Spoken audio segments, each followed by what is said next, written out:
How can I make a large fabric scrap quilt faster? Imagine turning a mountain of fabric scraps into a cozy quilt in less time than you think. If you want to speed up your quilt making process, there are some smart tricks to try. First, prepare your scraps in big chunks. Sew small pieces into larger blocks, like 16-inch by 16-inch squares, before cutting them into smaller parts.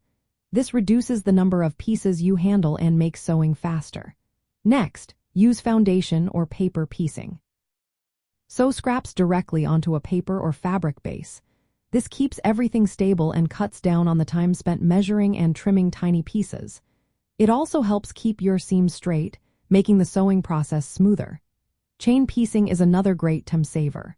Sew several blocks or strips in a continuous chain without stopping to cut thread. This way, you save time on starting and stopping your sewing machine. When choosing your quilt pattern, go for simple designs like string quilts, coin quilts, or improvisational cross blocks. These patterns work well with irregular scraps and don't require precise matching or cutting. Use tools like a rotary cutter, cutting mat, and ruler for quick, accurate cuts. For larger scrap blocks, rotary cutting is faster than scissors. For smaller pieces, scissors might be quicker, but it depends on your comfort.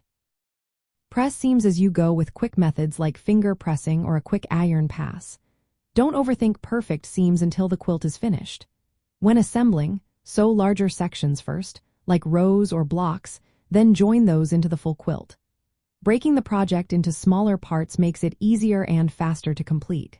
From a recycling craft point of view, these tips help you use up all your fabric scraps efficiently. You can turn leftover pieces into a beautiful quilt without wasting materials or taking forever. By simplifying your process and choosing easy patterns, you'll have a cozy, creative quilt from fabric scraps faster than ever.